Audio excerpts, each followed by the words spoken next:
नमस्कार, world news में आपका स्वागत है। मिडिल ईस्ट में जंग चल रही है और इस जंग को रुकवाने की कोई कोशिश भी नहीं हो रही, क्योंकि इजराइल, जिसके पीछे पश्चिमी देश और अमेरिका खड़े हुए हैं, वो बेकसूर लोगों पर बम गिरा रहा है और उसे रोकने की कोशिश नहीं हो रही है। लेकिन लेबनान से हिजबुल्लाह जरूर इजराइल के हमले पर पलटवार कर रहा है। एक बार फिर हिजबुल्लाह ने इजराइल के सैन्य बेस को निशाना बनाया। जवाब इजराइल ने लेबनान में बम गिरा कर दिया, जिसमें 200 बेकसूरों की जान चली गई। इस जंग से साफ है कि इजराइल इसे जीत नहीं पाएगा। तो इजराइल पर हिजबुल्लाह का पलटवार, इसी पर हम करेंगे चर्चा। लेकिन आइए जरा उन खबरों को भी देख लें जिन पर आगे होगी बात। श्रीलंका में संसदीय चुनाव में एनपीपी की बड़ी जीत, डोनाल्ड ट्रंप की कैबिनेट पर उठे सवाल और चलते चलते में देखेंगे न्यूजीलैंड संसद में मचे बवाल। तो हिजबुल्लाह ने बड़ा दावा किया है, इजराइल पर उसकी तरफ से बड़ा हमला किया गया है और यह हमला पूरी तरह से कामयाब रहा है। हिजबुल्लाह ने तेल अवीव में तेल हैम सैन्य अड्डे को निशाना बनाया, जो लेबनान सीमा से लगभग 120 किलोमीटर दूर है। अल जजीरा की तरफ से भी इस हमले की पुष्टि की गई है। हिजबुल्लाह ने कहा कि उसने इजरायली सैन्य अड्डे को निशाना बनाने के लिए कई मिसाइलों का इस्तेमाल किया। हमले से इजराइल बैकफुट पर है और उसकी तरफ से इसे लेकर कोई बयान भी सामने नहीं आया है। कहा जा रहा है कि इजराइल नुकसान का आंकलन कर रहा है।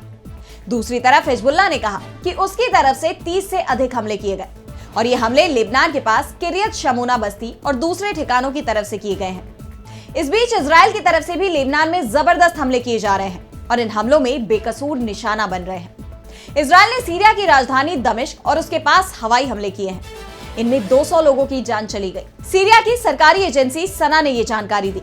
दमिश्क के माजेह इलाके और कुदसाया उपनगर में 2 इमारतों पर हमला हुआ। माजेह में एक 5 मंजिला इमारत का बेसमेंट मिसाइल से बुरी तरह क्षतिग्रस्त हो गया।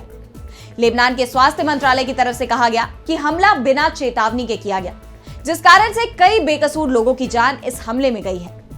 इजरायली हमले में लेबनान में अब तक 3,365 लोगों की जान जा चुकी है और 14,344 लोग घायल हुए हैं। इजरायली सेना ने कहा कि उसने पिछले एक हफ्ते में लेबनान में 300 से ज्यादा ठिकानों पर हमले किए। इजराइल के हमले गजा और लेबनान के साथ अब सीरिया में भी शुरू हो गए हैं। यूएन की तरफ से भी इजराइल की कार्रवाई पर चिंता जताई गई है। इसके साथ ही इजरायली कब्जे वाले गोलान हाइट्स के साथ लगे इस इलाके पर नजर रखने वाली संयुक्त राष्ट्र की टीम UNDOF का कहना है कि गोलान हाइट्स सीरिया से लगा हुआ है। सीरिया और इजराइल के बीच एक बफर जोन है जहां पर सैनिकों की मौजूदगी नहीं होती है, लेकिन इजराइल यहां पर कई निर्माण कर रहा है, जो कि नियमों का सीधा उल्लंघन है। इससे तनाव बढ़ सकता है। इस बीच गजा में मानवीय मदद पहुंचाने के काम को भी इजराइल ने रोक दिया है। यूएन मानवतावादी कार्यालय OCHA ने बताया कि पिछले 2 दिनों में उत्तरी गजा तक मदद पहुंचाने की 6 कोशिशों को अवरुद्ध कर दिया गया। यूएन मिशन के जरिए जबालिया, बेत हनून और बेत लाहिया में आम फिलिस्तीनियों तक खाना और साफ पानी पहुंचाने की कोशिश की गई थी, लेकिन इजराइल ने इन्हें रोक दिया है। फिलिस्तीनी शरणार्थियों के लिए यूएन एजेंसी UNRWA में आपात मामलों के लिए वरिष्ठ अधिकारी लुइस वॉटर्स ने बताया कि आम लोग रिहायशी इमारतों में फंसे हुए हैं। वे सैन्य कार्रवाई की चपेट में आने से बचना चाहते हैं और उनके पास भोजन खत्म होता जा रहा है। गजा पट्टी के करीब 79% हिस्से में फिलिस्तीनियों को जगह खाली करने के आदेश दिए गए हैं। उन्हें दक्षिणी गजा में अल मवासी इलाके में भेजा जा रहा है, जहां बुनियादी ढांचे व अति आवश्यक सेवाओं की किल्लत है। और अब बढ़ते हैं अगली खबर की ओर, जहां हम बात करेंगे श्रीलंका के संसदीय चुनाव की। श्रीलंका के संसदीय चुनाव में राष्ट्रपति अनुराकुमारा दिसानायके के गठबंधन NPP की जीत हुई है। NPP ने जिलों के आधार पर तय होने वाली 196 सीटों में से 141 सीटों पर जीत दर्ज कर ली है।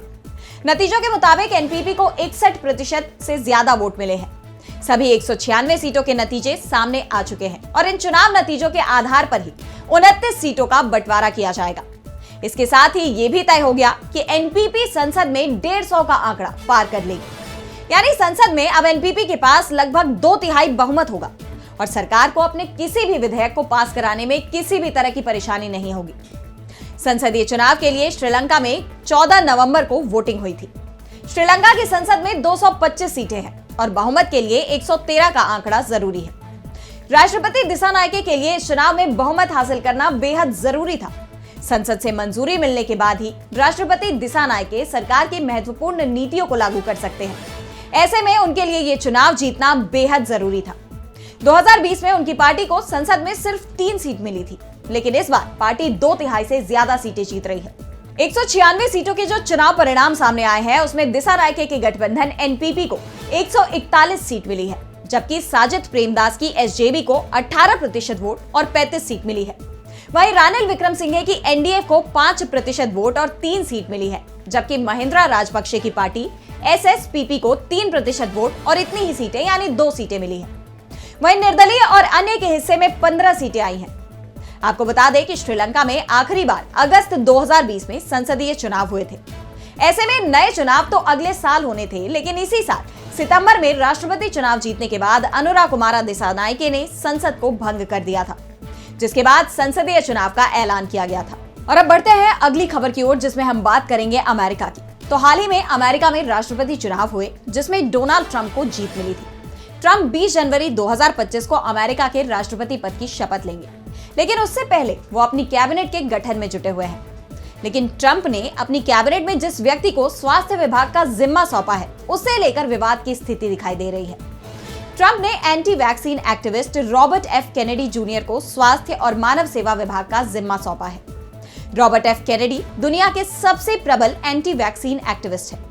उनका ताल्लुक विश्व के सबसे ताकतवर राजनीतिक परिवार से है। वो पूर्व राष्ट्रपति जॉन एफ केनेडी के भतीजे हैं और attorney general Robert F Kennedy के बेटे हैं। उन्होंने पिछले साल डेमोक्रेटिक नॉमिनेशन के लिए जो बाइडेन को चुनौती दी थी और बाद में राष्ट्रपति पद की उम्मीदवारी की दौड़ में निर्दलीय उम्मीदवार के तौर पर खड़े भी हुए थे। हालांकि बाद में केनेडी ने रिपब्लिक पार्टी के साथ समझौता कर लिया और डोनाल्ड ट्रंप का समर्थन करने का ऐलान किया। इसके बाद इसका इनाम उन्हें अब मिल चुका है। इस बीच ये भी खबर आ रही है कि इस बार ट्रंप ईरान के साथ अपने रिश्ते सुधारने की कोशिश में जुट गए हैं। न्यूयॉर्क टाइम्स की रिपोर्ट के अनुसार मस्क ईरान अमेरिका के बीच टेंशन खत्म करने में लगे हैं। इसी कड़ी में गुरुवार को वो यूनाइटेड नेशन में ईरान के राजदूत से मिले।